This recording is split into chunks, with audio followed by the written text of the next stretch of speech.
তো বন্ধুরা চলো তোমাদের সাথে একটা লং ভিডিও আমি শেয়ার করি। তো চলো ভিডিওটা শুরু করা যাক। আর বাপের বাড়িতে এসেছি আর এত সুন্দর দৃশ্যগুলো যে তোমাদেরকে দেখাবো না সেটা কখনো হয় বলো তো। চলো তোমাদেরকে দেখাই। দেখো প্রথমেই যে লতানো গাছটা দেখতে পেলে ওটা কিন্তু যুক্তি ফুলের গাছ। আমি কিছুদিন আগে একটা ফুল দেখিয়েছিলাম যে আমি ওটাকে রান্না করব বলে। তোমরা অনেকেই জিজ্ঞেস করেছিলে যে ওটা কি ফুল, ওটা তো কোনোদিন দেখিনি আমরা। তো ওটা একটা মানে খাওয়ার একটা ফুল, ওটার নাম হচ্ছে যুক্তি ফুল।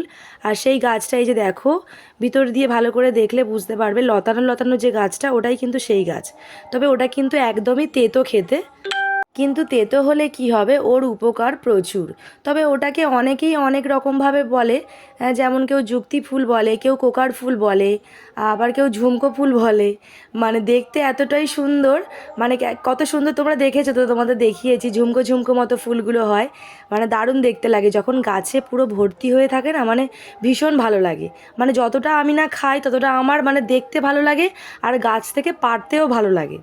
আর পিছন দিকটা তোমরা দেখো কত সুন্দর সবুজ হয়ে আছে, পুরো মাঠ, পুরো ঘাস, মানে গাছপালাতে পুরো সবুজে সবুজ। তবে চলো বাড়ির ছাদের দিকটাতে যাই, তবে তোমাদেরকে না ওই গাছটা আমি ভালো করে দেখাতে পারবো। চলো যাই, চলো যাওয়া যাক। এই যে দেখো, মানে সামনেই পুরো গাছপালাতে তো ভর্তি আছেই, আর ওই গাছটা দেখো লতিয়ে আছে কিন্তু। ওটা অ্যাকচুয়ালি মানে লতানো গাছ, তবে নিচের যে গোড়াটা ওটা কিন্তু ভীষণ মোটা হয়ে গেছে। কারণ আমি ছোট থেকেই দেখছি ওই গাছটা অতটা বড়, মানে আমি দাদুদের আমল থেকে বলতে পারো।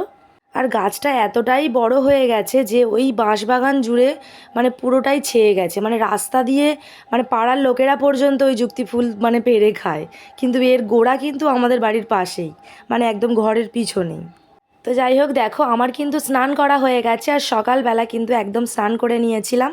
তবে পুকুরে স্নান করেছিলাম, এখানে যেহেতু একদম খুবই জলের সমস্যা, এখানে যেমন গাড়ি ঘোড়াও চলে না, আর কোনো রকম এখানে জলও আসে না। কি পাড়াগা আমি বুঝি না বাবা। মানে আমরা সবাই মিলে কিন্তু পুকুরে স্নান করে নিয়েছি। তবে দেখো আমি কিন্তু অনেকটা সকালেই স্নান সেরে ফেলেছিলাম, কারণ কোনো কাজ নেই তো, স্নান তো সারবই। মানে স্নান টান করে আমি একদম রেডি ছিলাম, আর শুয়ে শুয়ে খালি ফোন দেখছি আর কি করব। আর বাবু তো খেলছে ওদিকে।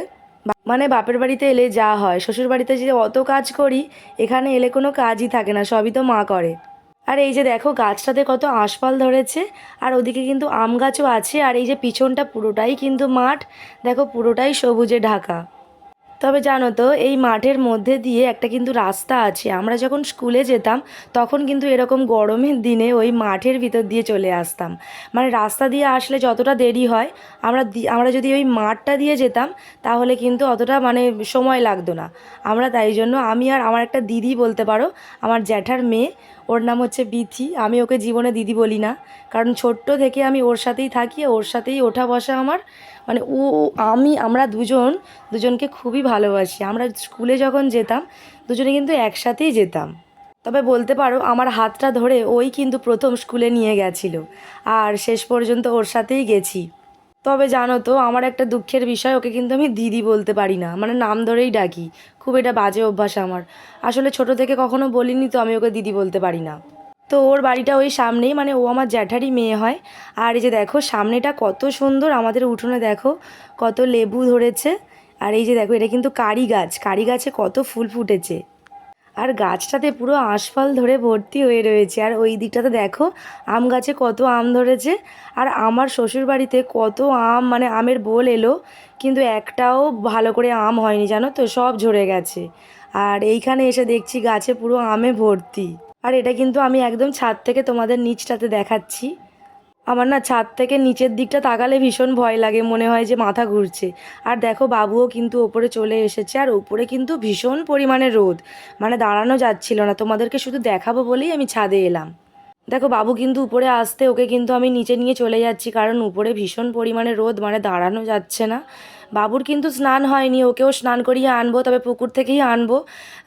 মামার বাড়িতে এলে পুকুরে স্নান করাটা ওর ভীষণ মজা লাগে, তবে নামতে পারে না, ওর খুব ভয় লাগে। তো আমার যেহেতু আগে স্নান হয়ে গেছে, ওকে একটু পরে নিয়ে গিয়ে আমি স্নানটা করিয়ে নেব। আর বাবু কিন্তু এখানে এলে ভীষণ মজা করে, কারণ মামার বাড়ি বলে কথা। জানো তো আমরাও কিন্তু যখন মামার বাড়িতে যেতাম এরকম কিন্তু আসতে চাইতাম না।